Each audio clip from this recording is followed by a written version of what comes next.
What's going on, people? Welcome back to another John Sinclair TV. Back again at this evening's the Real Talk podcast show. It's a debate show, and I've got wonderful guests on tonight. I've got Pete and Toney. Hi to you, Pete and Toney. You all right, John? Hi, John. And I've also got Philip as well when he decides to get his things. Can you hear us, Phil? I can hear you guys. Apologies, I'm late. Good to see you.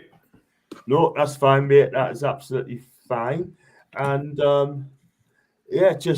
guys, so thanks for joining in, guys. And guys who like what you watch, make sure you like and hit that subscribe button as well. Super chats are open as well if you'd like to donate. And also, if you'd like to become a member, it's 99p. The link is on top of the chat if you'd like to, like I said. And you do what you have to do, guys. And thanks for the people joining our channel. How we are, lads and lasses. Looking forward to a good show. Thank you, Dave. Also, as well, here we go. Party time. Yep, absolutely. And big up to Lorraine. Hi to you. Doctor's wages of bad timekeeping. Well, we'll talk about that. And let's go to Dave and to Lorraine. Can we sue? Yeah, bless. Big up to Shane. I hope Shane's fine. I believe it's his first time on my channel. Big up to you, Shane. Hi to Lorraine, the wonderful Lorraine.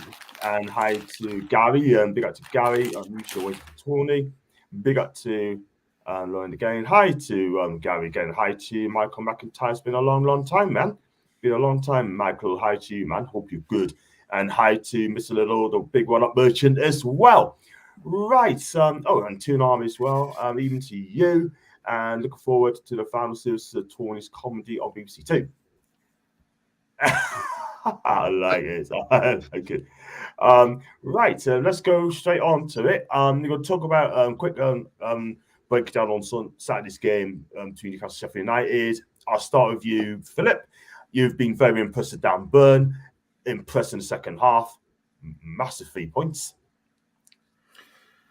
Yeah, and I was at the. I'll connect to the Palace game because I was at the Palace game, and I think that 12-day break in between that took us off our rhythm. And so when we were going to the Palace game, they were a better team, 100%.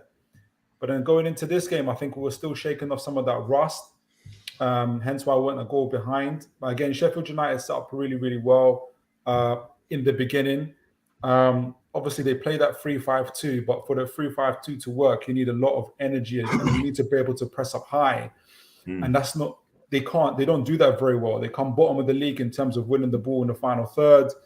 They come bottom of a lot of metrics, goals conceded, goals scored, very bad discipline. But to maintain that over the 90 minutes is very, very difficult. So that game really depended upon us kind of getting ourselves in check, and we could have went 2-3 goals down on a couple of occasions, but again, Sheffield United come very low on shots conversion rates, so we was able to ride our luck, and eventually our quality was able to tell. I was really, really impressed with Dan Burn. He's been playing well even since before the Crystal Palace game, and just enjoying that left back role. He's really, really taken responsibility. But also I was really, really impressed with Lewis Hall. We look so much better with him on the ball. And I can see, I don't know what's going through his mind, but I can see that he's very conscious about his positioning.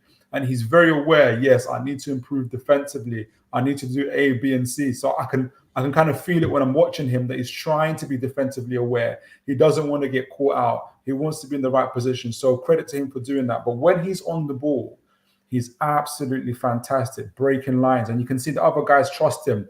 Anderson on that side, who's on that side? Not Gordon when he's on that side. They all fully trust him. Like Gordon gets on his bike, he knows that the ball could come to him, and all of that is really, really good. So a good overall performance, and I'm hoping. I know that we're not talking about the next game yet, but I'm hoping that we'll be much more in our rhythm when we get into the Burnley game away. Big game. That's a massive game for both sides, and it's like a 6 point now, really. They're fighting for their lives, and Newcastle's got to get the win to get Europe as well. Big up to Ian, by the way. Tony's your chair collapsed, Toney, because you're quite low. You're quite low. No, I'm not. Well, I'm not my normal self, but yeah, I'm. Maybe because my laptop's further away. Maybe. Yeah, that's fair enough. Big up to Amy as well. Hi to Amy. Hall looks more fit and lost some weight. They all do. After several months, they look bigger, they look stronger. Joe Linton, he was always tall, but he wasn't a unit until Kyle comes along. Yeah, he's a mountain, that guy. I can't wait to see Isak after the preseason. Oh, definitely, man. You know what? He looks fit. He probably looks fit for the Copa America. Do you know what I mean? He might even be in that. But who, Isak? No, he's Swedish. No, Joe Linton. Joe Linton, right. You know, but you're talking about Isak, right? Yeah. He literally looks leaner than Isak. You're right, man. And you know, we're going to come on to Isak in a bit as I speak, so we'll concentrate to him in a bit. Longstaff, man, oh my God, what's going on? And 1-0 to Leicester, Jimmy Vardy. Thank you for that, Dave. Sitting in that, you know, Amy, hi to you again. Hi to Ian. So, Toney, what do you think of the game on Saturday against Sheffield United, man? I mean, 3 points on the road to Europe and Isak on fire again. Well, I called it, John. I did call it, not the result, by the way, but I did call it. I did say that, and people did doubt what I said when I said Sheffield United will come out and attack. I said, because at the end of the day, if Sheffield United just decided to sit back and defend for the whole 90 minutes and lose, their fans would have said, you've gone down with a whimper. We want to see fight. And that's why I said Sheffield United will come out and attack us because they will want to fight. You know, although it's only a glimmer of hope they had to stay in the division, but they would have had a fight to think, right, okay, if we can score 1 or 2 goals, you know, they could push us on the back foot and beat us. And they did get off to a great start. We were sloppy, to be fair. And, you know, they could have scored 2 or 3, they could have been 2 or 3 up in no time, if we're honest. You know, if it wasn't for Burns' block off Archer, you know, they hit the post as well. So, look, fair play to Sheffield United. They had to come out and have a go. And it's exactly how I called it. But I just thought we were a little bit slow in that first half because if we were on our game a bit better, we could have been ahead in that first half. You know, but I thought when we got to the break at 1-1, you know, great goal by Isak, lovely ball from Jacob Murphy. And it's not just the ball from Murphy, but you've got to watch the movement from Isak as well. Because at first he looks as if he's offside, but he bends his run. So he gets himself back on side. So by the time that ball's kicked, he's actually in an onside position. And his pace just takes him apart. Great goal. It's not the first time we've seen Isak do that with his runs. Yeah. And then I thought at half time, right, okay, Eddie's going to get into them here because, look, I'm sorry, we're not good enough in this first half. We've got to draw out of this at the moment, but we should be playing better than this. We should be doing better than this against Sheffield United. Because they've attacked us, we should have been picking them off. But second half was much, much better from us. You know, the free kick from Gordon straight onto Bruno's head into the back of the net. Brilliant goal. Great goal. You know, we got the penalty as well. And Isak got his second goal of the game, which was, you know, and it was a penalty all day, you know. And if there's one player who should know Anthony Gordon quite well, that should be Mason Holgate, because he played with Anthony Gordon at Everton. But again, he got done by Gordon and he took him down, and fair dues, it was a penalty, you know. Their penalty, yes, it wasn't a penalty, it was the right decision in the end. Alex Murphy, when I first saw it, I said, that's not a penalty, because I saw the ball deviate away from the player. So when you saw the replays, the more I saw it, I was thinking, this isn't a penalty. And the VAR's going to have to send the referee to the monitor for this. And sure enough, Tony Harrington went to the monitor, looked at it himself and realised, no, it's not a penalty. And, you know, big up to him for doing that. But yeah, we won that game comfortably. Callum Wilson on the score sheet again. But this is how I want to see Callum Wilson from now to the end of the season. I want him to be a bench player and just come off the bench, because, look, if there's a chance of selling him in the summer, I want him fit to go in the summer, not to be on the injury table. So, you know, and I know Eddie Howe's saying to get rid of Wilson, it's going to be expensive because you got to replace him. I get that. But at the end of the day, we need a striker that can stay fit for more than 2 or 3 games. And when you think he's only done 18 games this season, Wilson, that's not really good enough for Premier League standard. And if Isak's out for a period of time, really, Gordon's not the answer up front. We haven't got an out-and-out striker, so we need to, in the summer, if we do sell Wilson, and, there's reports saying we're looking at Sesko. If that's the case, then yeah, that would be a great signing. And then you need like another third striker, maybe younger striker, just to come in and learn from Isak and learn from, if it's Sesko or whoever it is as a second choice, learn from those players. And then at least you got backup in that department. But look, I say, at the end of the day, if Wilson's got to go in the summer, then he's got to go as far as I'm concerned. He's done well for us. He's been great for us. He's equalled Peter Biadzi's scoring record. He ain't getting anywhere near Alan Shearer. So, but I would say if he does go in the summer, he goes with our best wishes. He's been great for us. But he'd still do a job in the Premier League for a team that's even like a West Ham or someone like that. He'd do well for them. But for us, I think we need to be looking a bit better now than Wilson, because obviously it's his injury record. If the guy stayed fit, he would be banging in the same as what Isak's banging in at the moment, 20 goals, he'd be close to the 20 goal mark. As we saw that last season with Wilson, he got 18 goals, Imagine if he's fit for 2/3 of the season, what you get out of Callum Wilson. But it's just his fitness record that lets him down, unfortunately. But no, the win was good. And look, and I was really pleased with our fans as well, because at least our fans showed class. And let me just say that, because, I know there was fans in level 7 that were chanting to the Sheffield United fans, like F off to the championship and all that. That was banter. But at the end of the final whistle, the Newcastle fans seem to give the Sheffield United players a good clapping, and because we've been there twice, we know what it's like, At least we don't hurl banners like Aston Villa do, sob on the Tyne and where's that Decky Messiahs and all this, We never forget that from Aston Villa, and we never will do. At least we were a bit more classy. We actually, applauded their players, and, it's a shame for any team that goes down. But Sheffield United's been dreadful all season. If there's one player, I think, in that team that could do a job in the Premier League, I'm not saying maybe for us, but, maybe in a West Ham or somewhere like that, or Fulham, is maybe that Arblaster. He looks a good young prospect.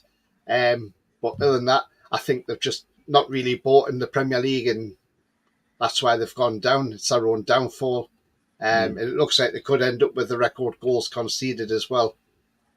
Yeah, it's don't look good, doesn't it? They just come up underpaid. It's all good coming up to the Premier League because it's your day, but you have to have a squad. When you say your best player, Alexander Berg, then unfortunately, right, you're up against it from day one. You can't tell your best player to a rival. You just can't. Yeah, you can't afford to. Otherwise, you're going to get found out. Ian, imagine fully fit Isak, his movement and intelligence and his purpose, and the ice core fruition to complement it, if indeed. And Burns come through big time. He has indeed. He had a great game Saturday as well. And after that Sheffield game, I would say they come straight back up, but they need to keep their stars, and they have a few. I agree. And Chris Wilder's the perfect man to get him back up. I agree with you, Pete. I mean, look, they can't sack him. They can't sack him. He's been there before. It's going to be a tougher championship. It's not going to be a walkover. All right, they've got some good teams, and Derby's just got promoted, by the way. Yeah, and also Portsmouth got promoted. That's going to be a tough championship next season. But we'll see what happens. Sheffield United next season. Wish them well, and he's getting better every game. I agree, Gary, and great that you come to the game, John. When you next up Brighton or Burnley, I'm up against Brighton. I'm up to Brighton. Can't do Burnley, but I'm definitely doing Old Trafford as well. Hi to Barbara. Hope you're well. Well, Barbara. And very pleasant as well. What was that first half against Sheffield? I tell you what, Barb, you were absolutely poor, and I'm not even going to lie. And in chat Gary, and big up to Trevor, big Leeds fan. I think he's a Leeds fan.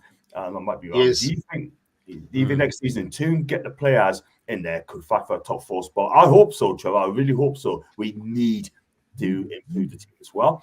Scoreline Fatals, good win, good luck to Ipswich on promotion. Hope they go up. Paul, I'll tell you what, that'd be amazing. Keelan McKenna, what a job he's done.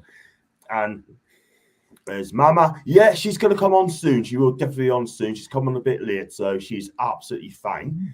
And she's always Good evening, Mary. I do. Even to Mary, she's the Queen of Hearts for a reason. And what a week. And Sheffield and Toney in chatters, what a week. Damn, has anyone had a chance to get their feet on the ground? Yeah, wow, what a weekend. It sure was. And go first one before we talk about Alexander. And what might you go up, Paul? As a Leeds fan, I hope it should go up as well. Well, it looks like it's going to be for the playoffs, Trevor, unfortunately. I can't in the chat already despite groins. That's wow.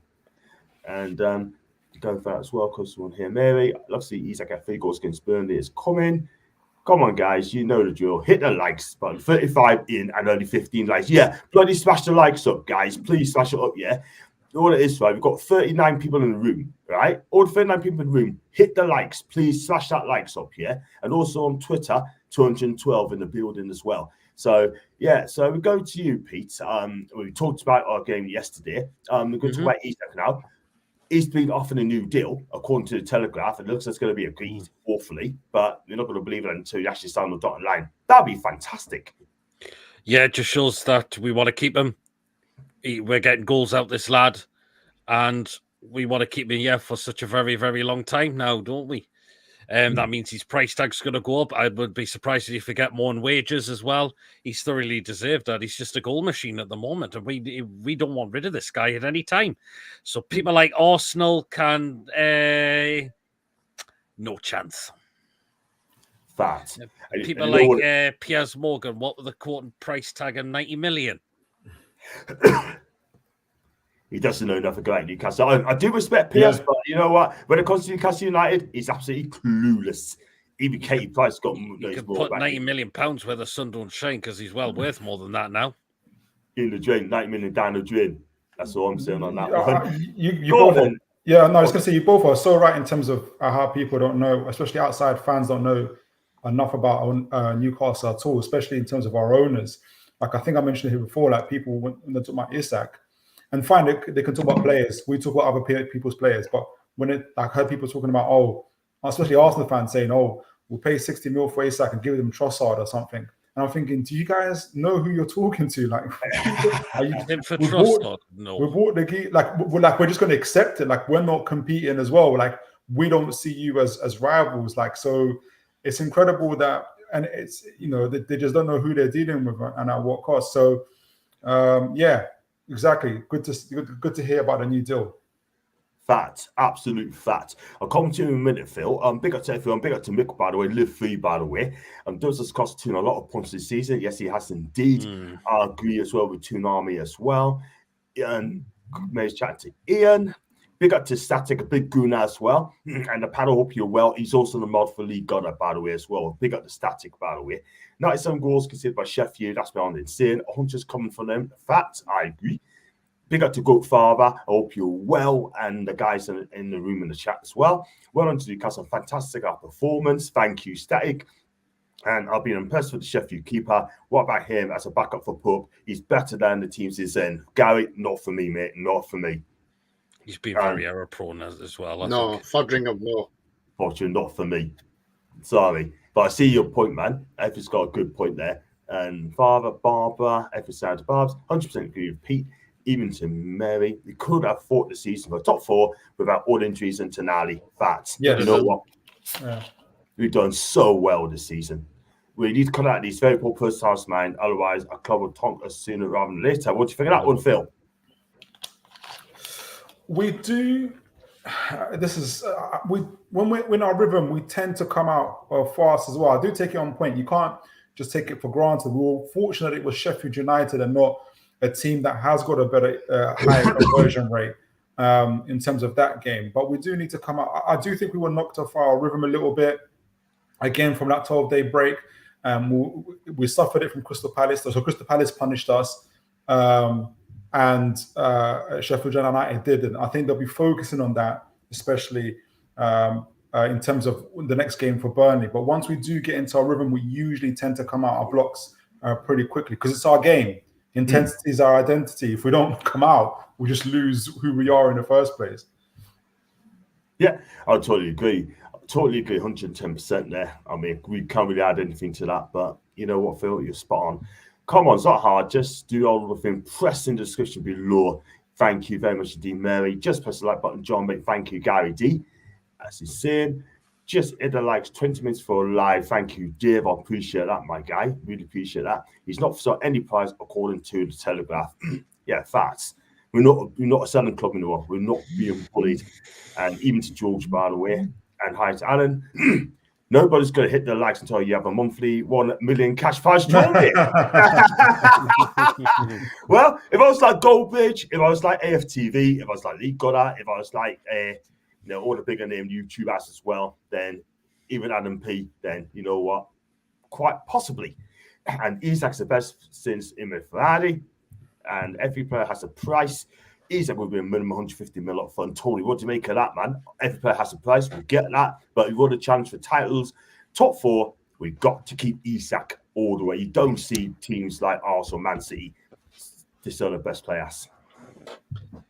Well, no, I mean, Isak's already said he's happy at Newcastle and he's happy with the project, and, you know, he loves the fans, loves the city. So that's good news to have heard that from Isak. But obviously, there's rumours going on. The club are looking to extend his contract, giving him a pay rise and putting a higher release clause in. And I know people don't like these release clauses, but unfortunately, it's part and parcel of the game now. You know, and the thing is, if Arsenal want him, they'd have to pay a lot of money for him. Well over 120 million. He's worth more than that all day long. You know, and we're seeing the rumour still going around, obviously, about Bruno as well. But, you know, at the end of the day, Bruno doesn't have to leave. He can say, no, I don't want to go. You know, he's just bought a house, hasn't he? So, and you watch that celebration on Saturday, and that tells you how much he's tuned in. So, you know, if we get Europe, as long as we've got European place this season, which we should get, by the way, because the results have gone our way over the weekend, you know, like West Ham and Chelsea, although I would have preferred Villa to have beaten Chelsea, but, you know, I'll take a draw all day because it just opens that gap up.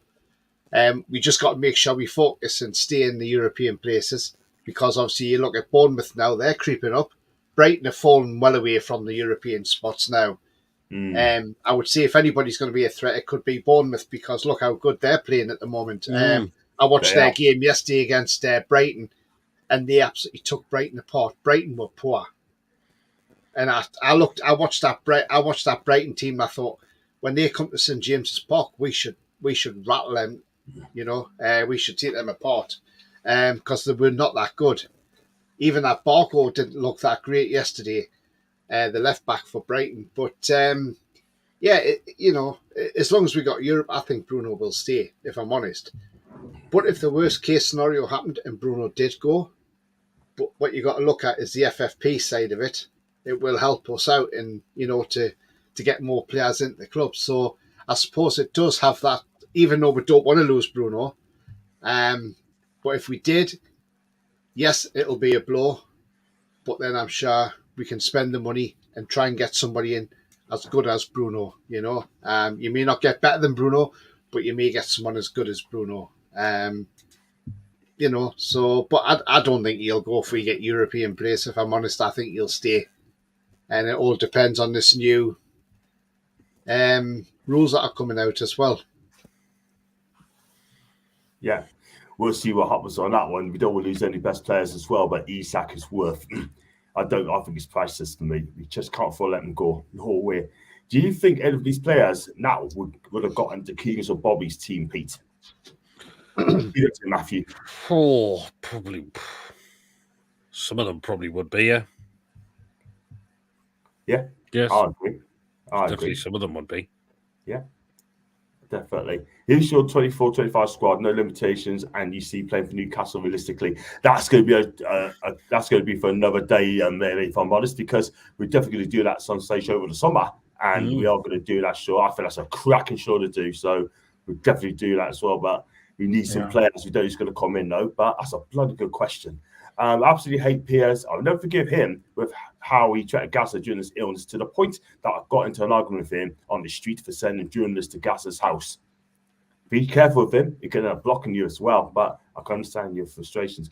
Warwear form isn't great. We have to improve this. We definitely need to. We have to. Palace was terrible. Shocking. Bournemouth away, Luton away. Nah, not acceptable. Chelsea away. We should have. Those aren't a great team. We should have beaten them. Yeah. Who else? Poor. Bournemouth away as well. That was abysmal. Yeah, I was there. We were poor. Very, very poor. Who else could you see? Brighton away was poor as well. Yeah. Well, not just get beat, which is absolutely tonk. The thing is, like, that's the worst Chelsea team I've seen for years. 100 billion spent, right? 100 billion spent, and they haven't got a centre forward. That's the worst team I've seen in years. But that's for another day. John, did you hear about Chelsea? Heard about the new financial fair play rules for 25-6 season? 3 teams objected to it easy, I guess. Comments you feel on that one? I'll be anchoring, so we are going to spend money, but not after the following season, man. I'll be honest, I've tried to do as much research on this anchoring, new rules and stuff like that, and my knowledge is very limited. From what I can summarize is that, you're able to, you're able to spend like 85% of your spending costs, which of your wages, I forgot what it was, wages and something else, a couple other things. So what you can spend should increase. However, those rules, they also want to align those rules with UEFA and the others, and the UEFA rules are 70%. Is back to what we're doing here now.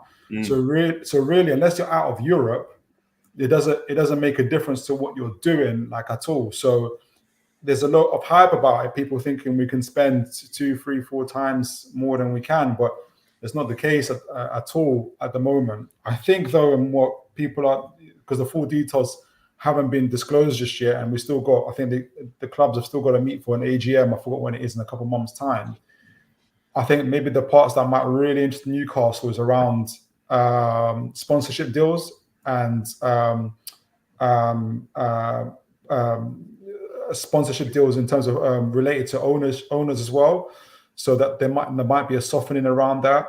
So, like, all the hassle that we've gone through in terms of our owners, and if there's sponsors linked to our owners before, there might be a softening around that. But otherwise, at the moment, from what I can see in a limited way, is there isn't too much of a difference. Yeah. Very, very true, man. Very, very true.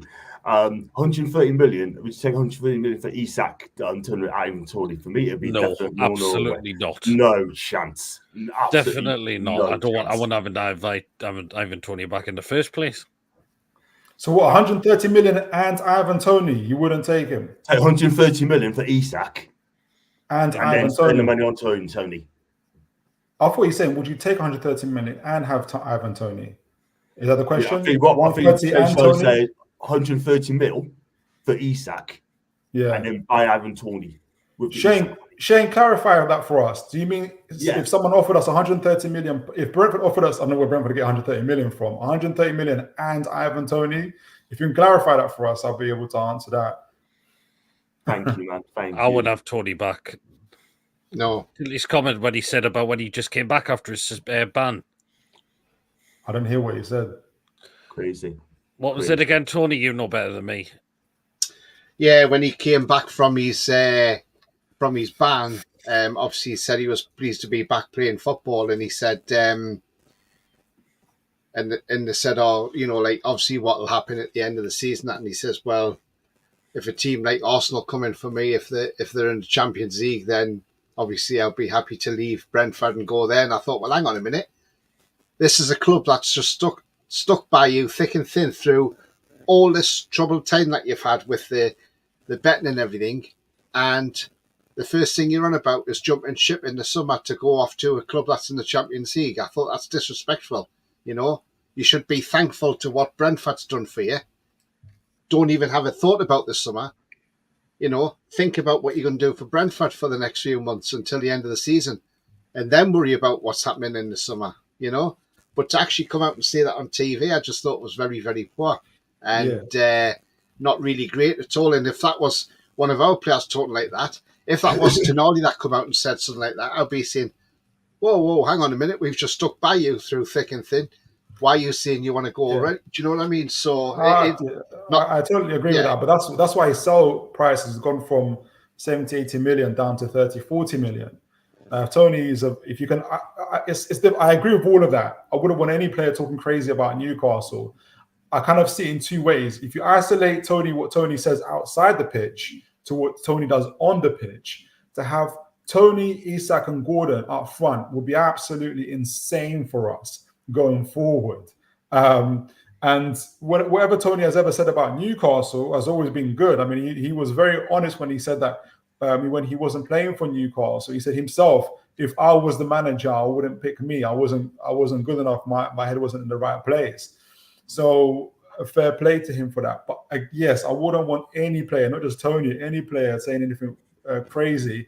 My hope is that people live and learn. We all make mistakes. God help me, I made mistakes today even. I hope that he learns from it. And if maybe this whole experience humbles him, that's a big if. But should that happen, I'll find it very, very difficult to resist having a play. We don't have a player like Toney in our squad in terms of what he can do back to goal, holding off a defender. Isak, as blessed he is in terms of everything that he can do, he can't hold off a defender the way, for instance. Toney's very similar to Callum Wilson. He hasn't got, but he has, and Isak can't do the same thing in terms of that's why we can't hold up the ball in the final third too well sometimes, and that's what stunts our progression. I know that Toney isn't the only player in the world that can do that, but he's really, really good at doing it. So I don't know if it's available 30, 40 million. I wouldn't be protesting outside St. James's Park for it. Probably not. Probably not. But the thing is, right? I mean, I know a lot of people don't want Toney split, but Arsenal and Chelsea wants him as well. But I think he'd probably go to Chelsea if anything. They badly need a striker big time. Bob's been a member for some months. That Nicholas Jackson's just atrocious. Oh, how much did Chelsea splash on him again? 35 million. 32. Yeah. 32 with the add-ons. Bloody rubbish. Wow. Would you keep Isak or Bruno if you had to sell one? I need to sleep it over, grief. That's a hot one. one. Sleep it over, my God. Sleep it over. As Newcastle fans who have this mentality where we always sell our best players, those days have gone. The PIF is said to be a number one fact. We need to build around the best players we've got. The summer will be a proof of that. We will find out this summer. I mean, Joe Linton is a great signing to keep on. We can't underestimate that. Isak, if that contract is true, it's a fantastic start to and the final piece will be keeping Bruno. I'll be already projecting. That's already kind of projecting an A+ for me in terms of this summer transfer window as a starter. I'm not saying all the players are stuff, but it's projecting to a very good start if that were the case. Yeah. Very interesting. Very interesting. It's going to be massive in the summer. I mean, they're all about getting this Portuguese lad done Manly for Spawn Lisbon. Fantastic player. It's really good, Very exciting. Aye. Bruno, Isak, and Gordon will get in a Keegan and Robson's team 100%. 100%. Robson would have loved Gordon. Robson would have absolutely loved Gordon. He would love to have him, wouldn't he? He would love to have him well. He'd probably banned for going to nightclubs, so that's the thing. That is the thing. You're trying to ban Shaw for going to nightclubs and go out any day he wants, but not Thursday, Friday, Saturday, Sunday. So he practically banned him. No, I mean, I think Bobby's joking anyway. Bruno's going nowhere. Tonali back at a couple of additions. We will see a different position next season. Paul, thank you, man. It's anchoring. FFP still runs alongside it, Toney. I mean, anchoring, and still FFP is going to attach to it as well. I think it's going to be the same in the summer, but the following season, it's going to be a whole different ballgame. Yeah. Again, I've not really, I only just saw the tip of it, but I've not really looked into it a lot at the moment. But I'm not sure if it's good or bad. I mean, obviously, there's clubs that haven't voted for it. Chelsea abstained from voting. I wonder why. They want to be friends with everybody. They made enemies. I mean, look. Yeah, exactly. But they're saying it's something to do with, like, obviously, like what the bottom clubs get, and so again, I've not really read a lot into it. I'm gonna have to have a good read into it all and see what it's about. And I know there's an AGM back in June, so they're gonna have a final say on it, I think, then as well. I think, look, if they do something like this, I think this fair market value for sponsorships things need to be dropped as well. We know it was Leicester with the lead amongst that who wanted this brought in the fair market value, because as soon as Amanda Staveley asked for the Sports Direct signs to come down, that's when Leicester City started shouting their mouths off, shouting about like that we're going to bring in loads of big sponsorships. Yeah.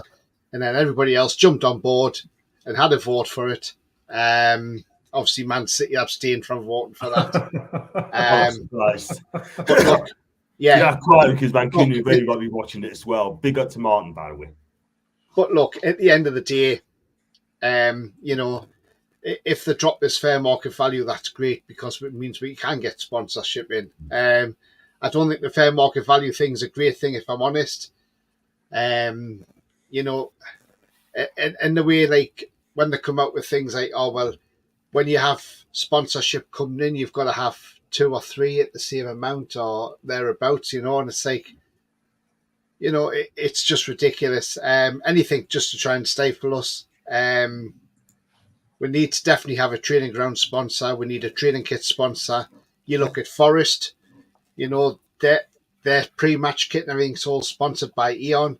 Like Luton Town, they're sponsored as well. We should be doing the same, and hopefully we will do that. I know stadium naming rights is a big bugbear amongst us fans, because obviously with what, the Pat Controller did when he was here. But look, it's totally different now. It's not the days of him changing over to his company's name on the stadium.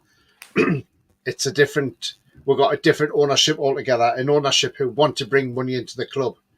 So if, for instance, whether it's Saudi Air or Aramco or whoever it is that want to put their name in front at St James's Park, because they said they want to keep at St James's Park in there. Yeah. So say, for argument's sake, it's Aramco at St James's Park.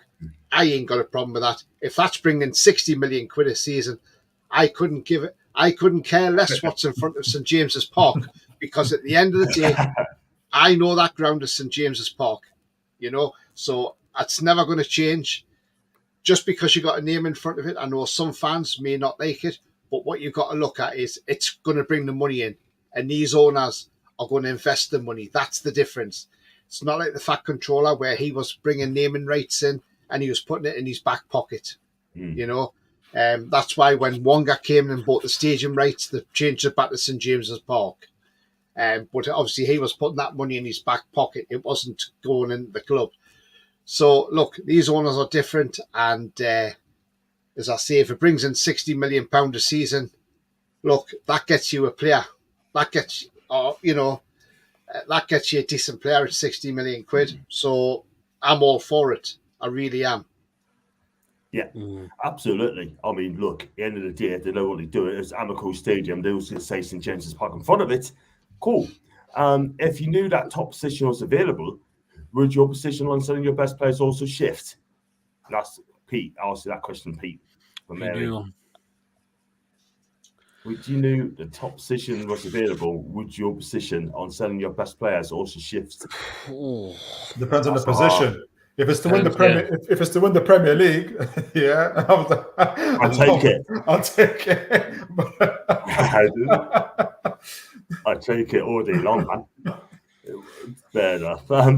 Let's go on to Isak, Bruno, not so full stop. Thank you, Alan. And I can see another bad transfer window in the summer for us. That's from Sean. Hopefully not. I think hopefully not, Sean. Hopefully not. I'd love to know why. I wonder why Sean thinks what Eddie needs to do at the end of the season, he now needs to look at that squad completely, and he's going to have to be really ruthless and say to some of these players, right, sorry, you are not good enough for this football club anymore. You need to be shifted out the club.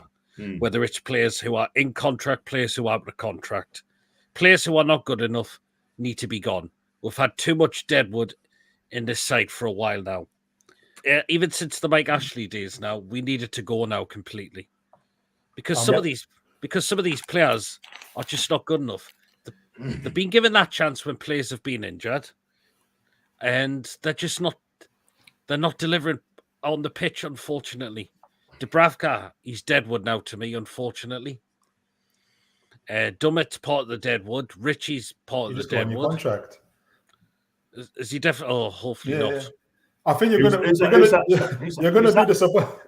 the Paul Dummett's going to get a new contract. We should be doing that. Gillespie, I don't get with Gillespie, unless it's because Dubravka and Karius are definitely going to be going. You're going to see a maximum of players, about 4, possibly 5 first teamers probably going to get sold. And those are going to be what you call our sellable assets, probably. So you're looking at Almiron, Callum Wilson, Longstaff. It's not going to be... Yeah, those Gillespie. Are 3 players I'd move on, definitely. We hope and pray somebody buys Hayden and Hendrick. I think those are the other ones.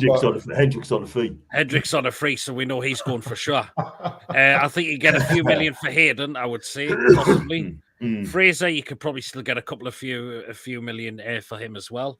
Miggy, I think up to 20, maybe it's a bit more. Callum Wilson around about 50 to 20 million, I would say. If they go to Saudi, but I think Almiron wants to go to America, and because he wants to go to America, the price might drop. But the players who are definitely out of contract, those are the first ones out the door for me, because they're definitely going. Yeah. Because as soon as when the contracts expires, it's there you are. Yeah. You're no longer employed at this club anymore, so that's your time at the club finished. Yeah. Target's another one. We can sell 100 grand a week. We've given this kid, and he barely plays now. I don't get it at all. I mean, it's going to be a lot of hard work and so trying to get them out of the club. I mean, there's people like Gillespie signed a new deal. I hope Dummett doesn't get a new deal. Sorry, lads. I hope he doesn't get it. Gillespie signed a new deal because unless, as I've said, if Dubravka and Karius are definitely going, then it's a possible. Then that's why they might give Gillespie the new contract. But he still might be third choice keeper. We might be looking for another one in the summer. Yep. Totally agree, man. Totally agree. 4 or 5 people in the building. Smash the likes up, people. I don't really like that in a minute, but please smash it up, yeah. 45 people. 45 likes would be amazing in the room. Thank you very much indeed for that.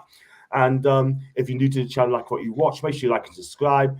Do also sub to Toon Tactics, PD Proudlock, and Zor Black and White TV. So please smash the likes as well. And Amy's going to be in, and it's going to sort out as well, I'm sure. She's going to round and cry over Mama Flossie as well. She's been watching it somewhere, I'm sure. And portion of that. And then you also said about cash on Isak, spend a portion of that on Toney. No. No. I wouldn't take Shane, I like you, Shane, but it ain't going to happen, mate. I tell you what, if it's our agent, you'd be a mayor. I read first things, Gary. If that is a bucket, he's chatting to Gary Newton's chatting as well. And talking off the legend, Mama, she's there. Hope you keep it well. Hope you keep it well. Absolute ledge to me. And I mean that. Big up to Mama Flossie. Only who makes the least amount of TV revs this season is Sheffield 100 mil. Wow, 100 million in the championship. Spend that money. Again, I want to go back to Sheffield United. I said it to you as well. Go for it. What's really cheesed me off about the whole Sheffield United relegation is idiots like Jamie O'Hara and that saying they're the worst team in the league and they shouldn't be come back up. I mean, Jesus wept. Wow. Derby had less. Derby had finished the season on 11 points. And you're seeing they're the worst team in the Premier League. Nah. Crazy, man, isn't it? Doesn't add up. Sorry, but TalkSport hires absolute clueless pundits. Fair enough. There's another player that came back from a heart attack. That club gave him another chance. Then he jumped ship and went to United. Can't remember his name. Christian Eriksen. Yeah, Christian Eriksen, yep. Yeah. Started well, and then he just hasn't played much games, hasn't he? It's great to see this, the so-called top 6 of the Prem. I'll talk about our players. They are worried and shaking at what we are going to do. Jose Enrique, right, has said, I don't know if you heard about this, Phil. Jose Enrique said, like Isak, saying that it's best to sell this guy because he keeps getting injured all the time. I wonder why he said that. because he wants him to play for Liverpool.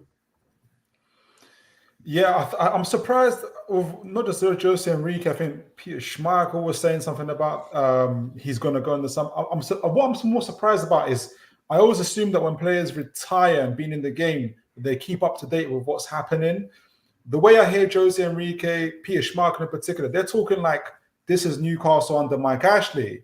Like they didn't know that a takeover has taken place, that we've got the richest owners in the Premier League in the world. Like it's like I don't understand why they're not under kind of shifting their focus a little bit, because that's like if it was Newcastle under Mike Ashley and we had Sports Direct instead of St James's Park in our stadium, I'd fully understand what they're saying, but it isn't. This is the team that finished Champions League last season. Yep. We'll hopefully finish sixth, possibly I'll push fifth.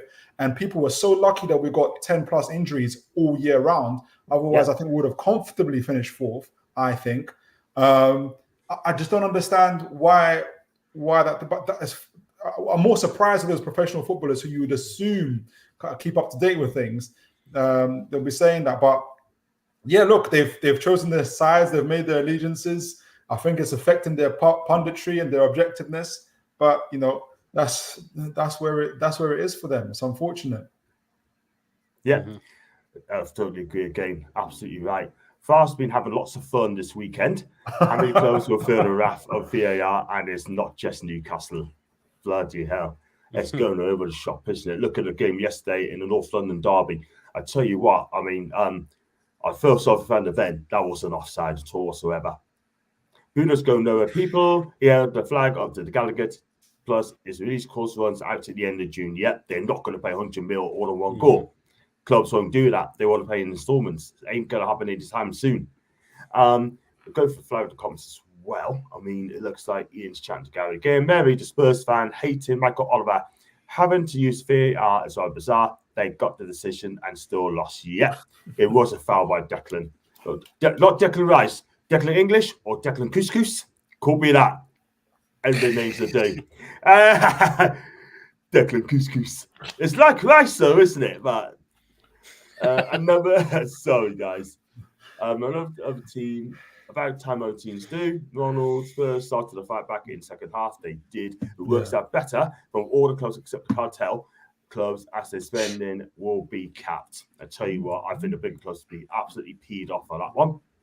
Tough. Hopefully catches on Longstaff. I mean, go on, Philip. What's your take on Longstaff? Philip, we've talked about him before. Would you keep him in the summer as a squad player, or would you just cash on the guy? It depends on the situation.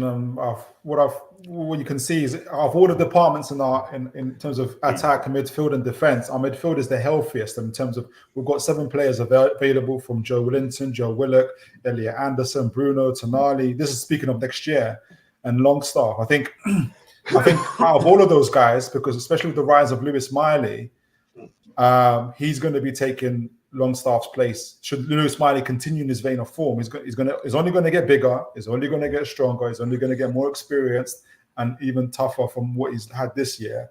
He's already shown promise. He's already better than Longstaff, and so Longstaff is only going to be sinking back further. So it's up to Longstaff in terms of where he sees his career going. I think he's got 18 months on his contract. So in midfield, I think if we're talking about surplus to requirements, unfortunately, Longstaff would probably fit that mold of Lewis Miley taking over. And if we can get 20, 30, some people are saying 40 million, which I find amazing, but fine.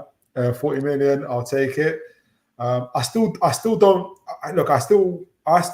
like Longstaff. I like what he's done for the club as a Newcastle player. People forget that in the season when people thought that the best midfield on paper is Bruno, Toney, and Joe Linton. That's the same midfield that got crushed 3-0 away to Brighton, and that they wasn't playing well until Longstaff came in between Bruno and Toney, or Bruno and Joe Linton, and our midfield problems were solved. Sometimes lesser players play better with better players, and it's not always the players that are on paper. And sometimes you choose a team, the players that make the team better rather than the best players on the team. And for some reason, it worked. And I think part of that he worked is because, like he said in his in documentary, I think the Newcastle one, where he said, "All I have to do is get the ball, and give it to Bruno. And it worked. So as long as he did that, but when you got Toney, Joe Linton, who are capable, they're not always thinking like that. So that's why it works with a long staff. But like I said, he'll be surplus to requirements should that happen. And it is a high possibility that he could be sold. Yeah, I think we come on to go on, Tony. Yeah, Longstaff's contract ends June 2025, so he's got a year left. Oh, he's got a year left, right? Okay, right. Yeah. Even shorter than I thought. Yeah. I know it help us with FFP as well if you sold him as well, by the way. He's not on that much a week anyway, so I think Leeds gets up. He's academy player, isn't he? So it would just be pure profit. Yeah. Pure profit. Apparently, apparently we're looking for 20 million for him, apparently. Okay, that makes sense. I take it. I'll take 20 it, million. I'll take 15. I'd target leave, but it's on 5.2 or whopping 5.2 million a year. PHA, I totally agree with you, man. I totally agree. But we can't keep players as well who barely play a lot of the time, unfortunately. You're just wasting money. One very good question, Gillespie, why extend this contract? I think it's the same. Yeah, go on. Sorry, go on, John. No, I was just saying, according to Mick, tongue in cheek, he just does loyalty points in away games. But the thing is, though, it's probably because, like Pete said, because Karius or Tobacco, Karius is going to go anyway. He's going to end up going to my favourite country in face of Italy. He end up going to Italy.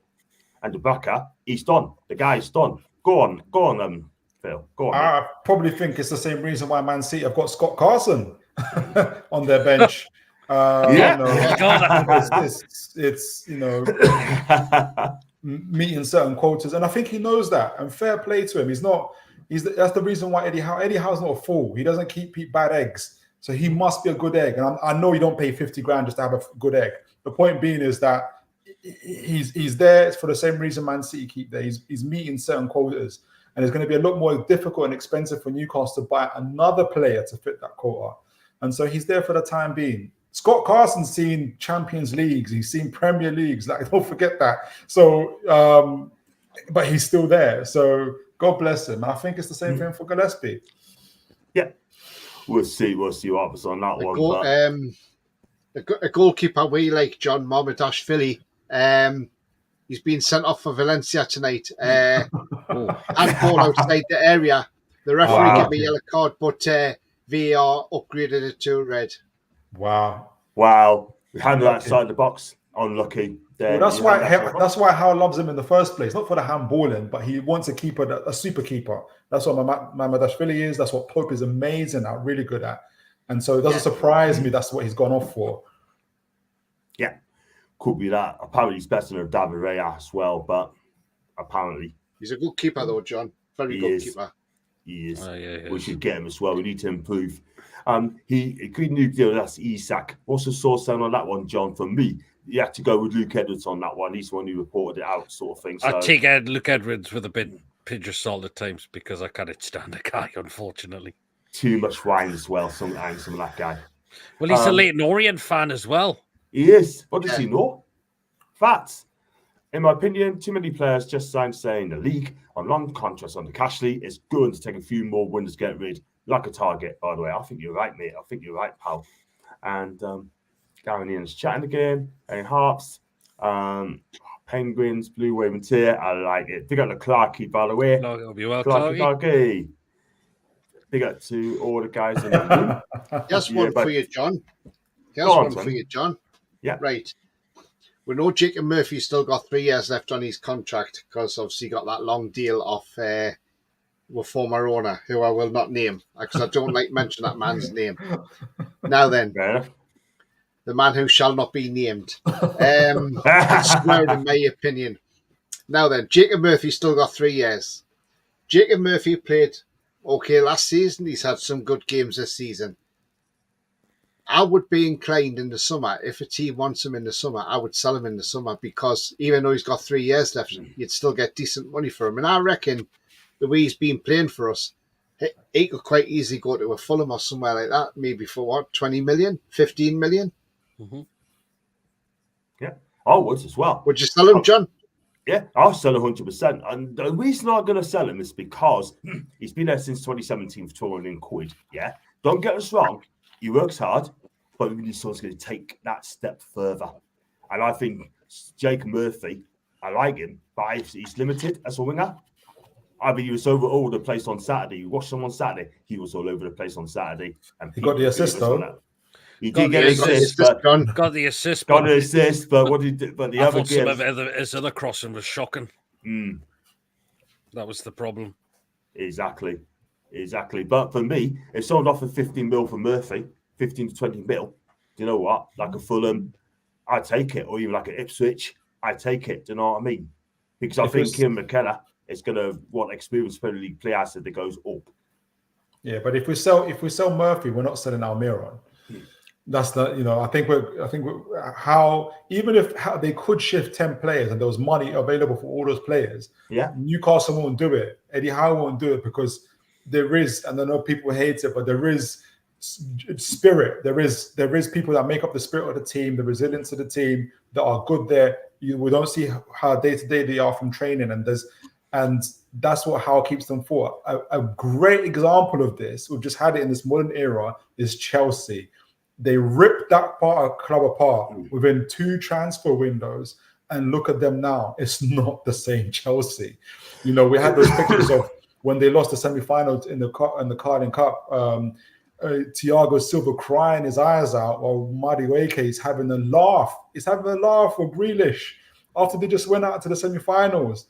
I can tell you, had they kept Jorginho, had they kept those other guys would not be having a laugh for Grealish after losing the semi-final.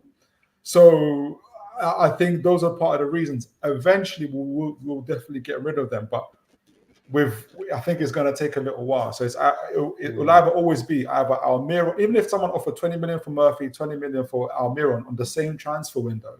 Unless there's movement anywhere else, they're not selling both of them. They'll be selling one or the other, in my view, from what I've seen. Yeah, that's the thing. But he's going to keep one of them. There's talk of Chelsea sacking Pochettino in the summer, apparently, because they're not happy with him. He's not doing the job. He's not happy with them. But it's not down to all the managers' fault. I don't know. No. It's their ownership. But he's got his eye on the manager. I tell you that how manager and they can son off. Exactly. No. What Eddie Howe? All he wants Eddie Howe.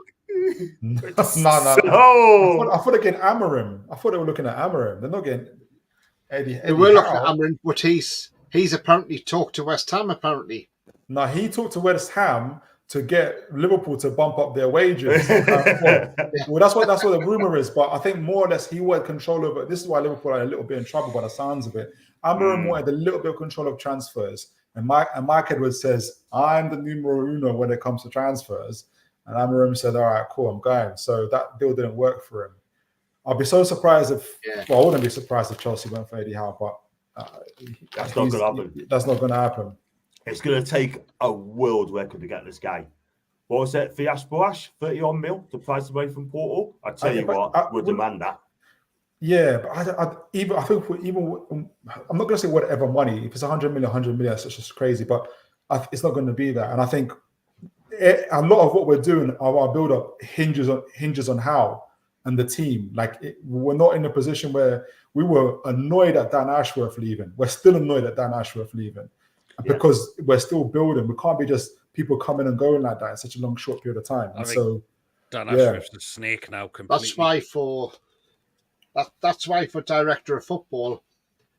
Now, look, I know we've got a shortlist now. This company's got a shortlist. And I'm really hoping in some ways we don't bring Paul Mitchell in, because Paul Mitchell only lasts 2 years at the club. And it's like, I don't want a director of football coming in just for 2 years and then moving on like Ashworth's just done. I want somebody to come in and who's willing to stay for the long term and, not just be here for 2 years, but be here for 3 years, 4 years, and really take the club forward. And, I just think the likes of, Paul Mitchell, he's not the one for me. It's another Ashworth all over again. And I don't want we're going down that road where if someone like, say, maybe a Paolo Maldini comes in, Maldini's name, you know, people know the name, and that just helps your club grow as well. But whether it's him, Thiago Pinto, whoever it is, as long as it's somebody who's going to willingly come in and be here for the long term and not use us as a stepping stone like Ashworth has done, just because he wants to be there with his mate Ratcliffe, you know. So, I mean, if you look at Ratcliffe, and he looks like somebody who's just sleeps in his car all the time, doesn't he? You know, you look at the state of him. But look, he doesn't look clean, does he? He never looks clean, does he? He always looks scruffy, doesn't he? And when you're Julie D, looks like Shadrach from Emmerdale. You know, when you're a billionaire, you can do what you want. But look, we took Dan Ashworth from Brighton at the end of the day, you know, and a whole lot of, so you know, we can't be overly, we're not saints in taking in that regards. And I think with Paul Mitchell, from what I got to read about him, it's not, most of the clubs he stayed at was at least 3 to 4 years. So the last club were Monaco. They kicked him and the managers out. So it's not that he leaves every club necessarily, though that can happen. It is that people leave him out. I think the good and bad part with Paul Mitchell is that he can get things done and he knows what he wants. And you need that decisiveness. And people say you want ruthlessness. But but Mr. Mitchell is very ruthless. Like if he doesn't like so when he came into Monaco, the head coach was told to go very quickly. And should Paul Mitchell not see eye to eye with Eddie Howe, he'll be doing the same thing there. So I think maybe that might be the cautiousness where the owners are seeing Paul Mitchell. I hear Dougie Freedman from Palace been mentioned on the shortlist as well. He's been at Palace for 7-8 years, built up that club. His recruitment speaks for himself. Eze, Gehi, Olise, all those guys. Yeah, you're right though, and I think we want someone to be here for 5, 6, 7 years and kind of really build the club up. It's hard to find those guys, so it's important to to wait for the. I think Eddie Howe even talked about it when they asked him about the director of football in the last press conference, and they said, "Look, I would love one to be here yesterday. However, if we have to wait for the right person who we know will be here for the next 7, 8 years, and it takes 6 months for that person to come, then we'll wait for him." So it's kind of alluded to the fact that it may or may not take a little bit longer than they wanted it. That's what gets me, because a lot of fans are saying, "Oh well, the club's just messing about. You know, they're not hurrying up to get people in." It's like, no, because they're taking that time because they want to make sure they get the right person in charge. Yeah. They don't just want to make a rash decision, bring somebody in, and then it turns out to be a disaster because then they'll have egg on their face. They want to make sure they've got the right person. I mean, a lot of people on social media are saying, have the Saudis lost interest in Newcastle because they don't seem to be bothered now? They haven't lost interest. It's just as Yasser said in that documentary, if people watched it, when he said in that documentary, he said, the reason I've got these people in place, he says, because they can run the club. He says, that's so I don't have to be there 24/7 to run the club. I can be back in Saudi doing other bits for PIF and things like that. Yes, he's the chairman, but that's why the likes of Amanda's there and Jamie, and you've got like Darren Eales there and all these people, and Peter Silverstone in the commercial department, because they're all making the decisions and helping run the club. Yes, people might not see much from the Saudi side, but they don't know how much communicating they're doing because they're probably on video calls to Yasser back in Saudi, because at the end of the day, they're majority shareholders, so they make the decisions, you know. Yeah. And they're when that's where people need to realise it's, you know, they've not lost interest. It's just he said in that documentary that he's got everybody in place and they make the decisions. The football inside. Past him. Yeah, the football inside, and which is good, and then he could do his own thing. Yeah, they're there when they need to be, and there's a reason why. I think part of the reason why you get people like Isak and others signing on is because they know who the owners are. They went to Dubai, they've seen what time it is in terms of the people that they're dealing with, and that these people are very, very serious. So those are all good things. Joe Linton signed on. Those are all play a part in the players' decision making. You know, we saw the Anthony Gordon interview. He said, I'm ambitious. Like when Newcastle came, who heard that in the last 10 years? when Newcastle came, I had to say, yes, I know we're going to win something. Who said that in the last 10 years about Newcastle? Not many players. And he's not just saying that for the fun of it. He's a young, ambitious guy. He could have went to Chelsea, So he expected to win a cup this season. And so, look, all of that plays in the player's decision. So I think the owners are doing a lot more than what people. You're right. I think what people see. Yeah, totally agree. Absolutely right, guys. Who's this Brazilian keeper we've been linked with? We have no idea, Maka. So no idea. Not seeing anything about that. Danny Ward, probably not first, Scott, but thank you, man. Thanks very much. Thank you. For not first. Toney just said the fact controller. You know who you're on about, mate. But he's not going to mention it. John's driving 36 to his next destination. 36 will do. Whose days or goals, or depends what bids comes in. That's a knick-knack. Go back to your question. 40 million. I'm not sure. I think it might be alongside less than that, by the way. You want Isak 150 mil up front? Ain't gonna happen. Sounds fair. He's one of the most sought after forwards in world football right now. Real Madrid missed a trick. They would have signed him, but he would have paid 60 mil.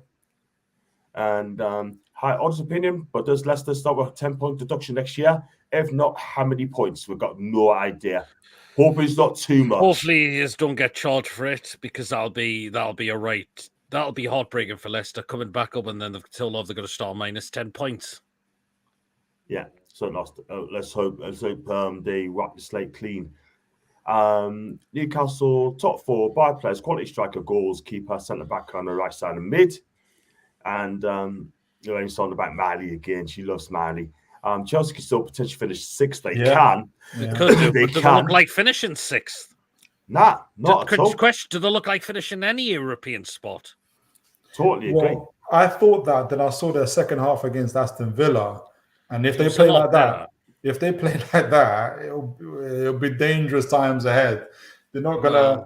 They can't be the top teams now. Unfortunately, they got absolutely rinsed at Arsenal. They did, but I wouldn't get. I myself, for me personally, I'm not getting comfortable with the idea that Chelsea are rubbish. They are. There's some good players, but they're a team of individuals. Yeah, but again, I saw the second half of Aston Villa. They played together. They pressed very well, and it's only a matter of time before they get their act together, and it's going to be dangerous times. Mm. Yeah. They knocked us out the League Cup. They beat us away at Chelsea. God help us. We should have won that game in the League Cup. We should have. It was just a basic mistake we did. Otherwise, we win that game. Yeah. Exactly.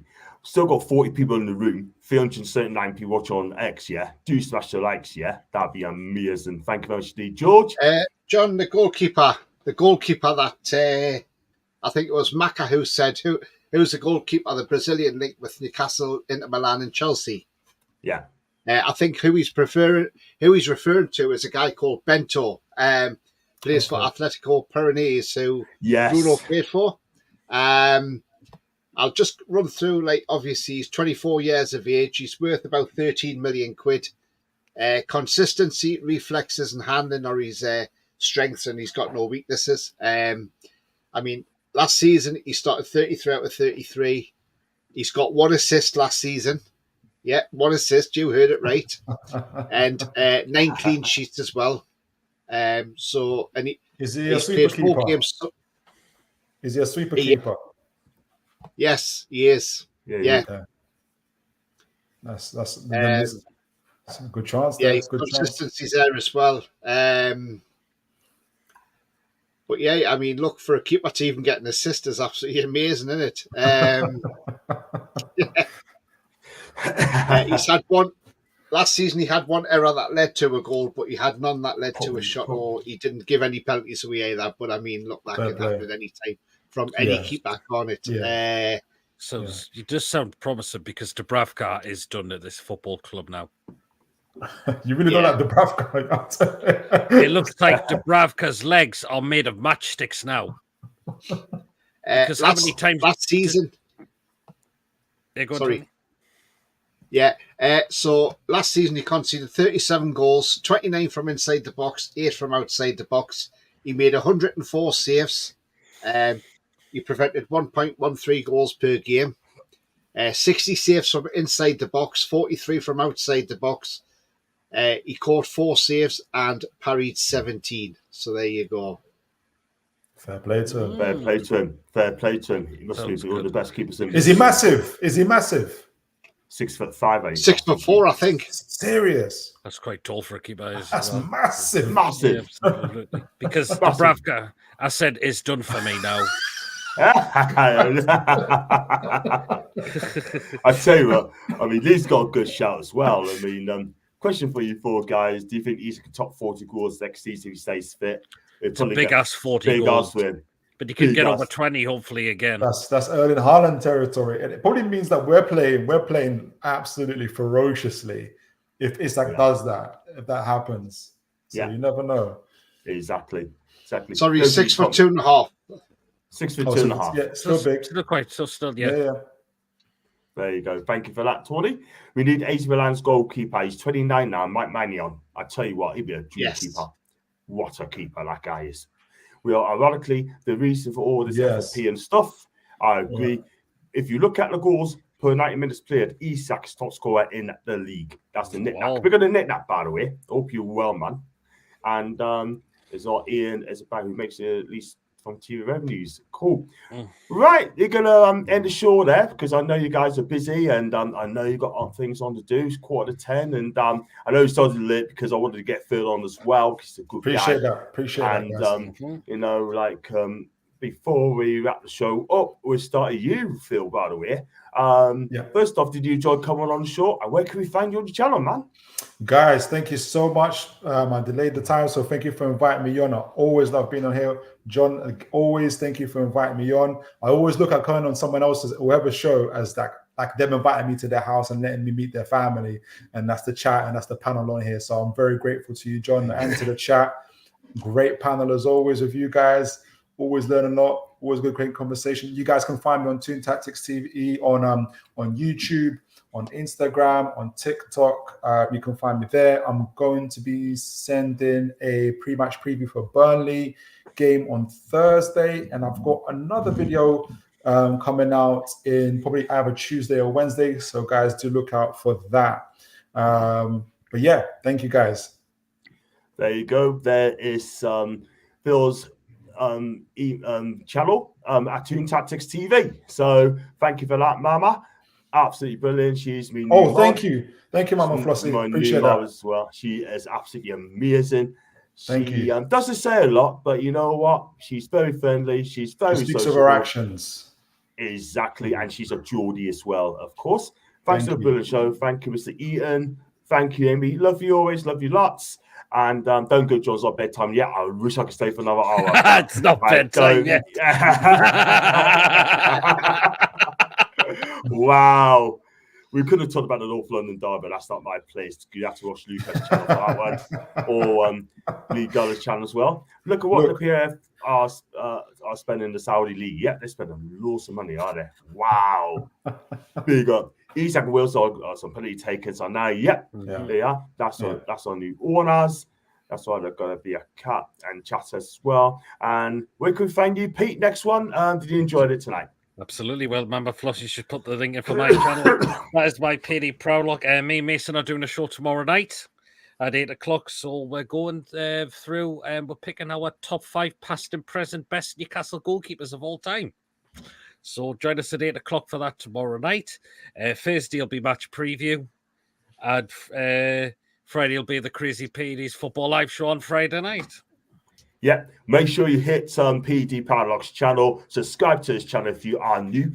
And he's got some cracking shows. The preview on Thursday, the food pick show on Friday, a bit of Newcastle chat as well. PD, does Dubravka make your top 5? He's actually not in my top 5. Yes. They got Dave Besan in there. Oh, God. Yeah. Oh, man. No, definitely not, Tony. Wow. Oh, my Cooper. Oh, Jesus. This is some. Definitely not. So,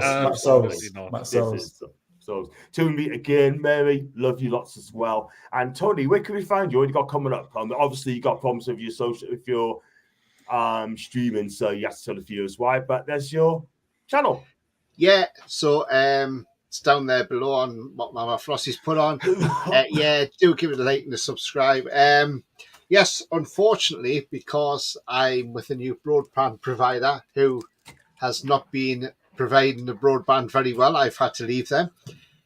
Well within me cooling off period, so thankfully there's no early termination charges. But unfortunately, because my new provider isn't going to be until the 14th of May, so I've got no broadband for the next 2 weeks after tonight. I will try and do a couple of streams if I can this week. It might be pre-records. I may try and do a live if I can. May have to use my phone as internet, but as a router, so you might have to put up with that. But let's hope I can. If I can do it, then I will definitely do it, and we'll have something coming on this week. If not, it might just have to be a couple of pre-records, unfortunately, guys. But it's beyond my control. It's not my fault. BT Openreach decide that it takes them 2 weeks just to click a button and switch you on. It's bad, but yeah. So I'm hoping I can do it, because I'll have obviously the pre-match on Saturday. So hopefully I can do that on Saturday as well. Yeah, absolutely. Let's just do the recording shows as well. That's just as good. I've got to do recording shows soon, hopefully this week with who I got on with in the week? Ricardo, I think his name is. He was on my channel before, and his name is Ricardo, Benfica fan. We're going to talk about three defenders we could be linked with in the summer. So I could do a record show on that one. So I will post it out at some stage. And have a good evening, Mama. Love you always. Thanks for for helping us out as a mod. I really appreciate that. People love seeing this one in the chat too. And thanks, Gary. Thanks, Lorraine. Thanks to Ian. I'm now subbed to all 4 channels. Thank you, Gary. Thank you as well for George Eaton as well. And I should be back in the week. So keep your eyes peeled for that. It's going to be a preview on either Thursday or Friday against Burnley. So it looks like it could be a Friday, as Pete's going to do this on a Thursday. So I'll do mine on a Friday. So that should be fun and games. And if you've got anything you'd like to say, leave in the comment section as well. What we talked about as Isak could be signing a new deal. Spending caps and comment. Are you happy with the latest anchoring and any news as well? And got what Ian and Gary are talking about money as well, about PIF and FFP as well. So that's a very sensible debate as well. And guys, if you like what you watch, I will do quickly backstage. Like, subscribe, and as always, have a fantastic evening with the lads. With the lads. Are we the lads?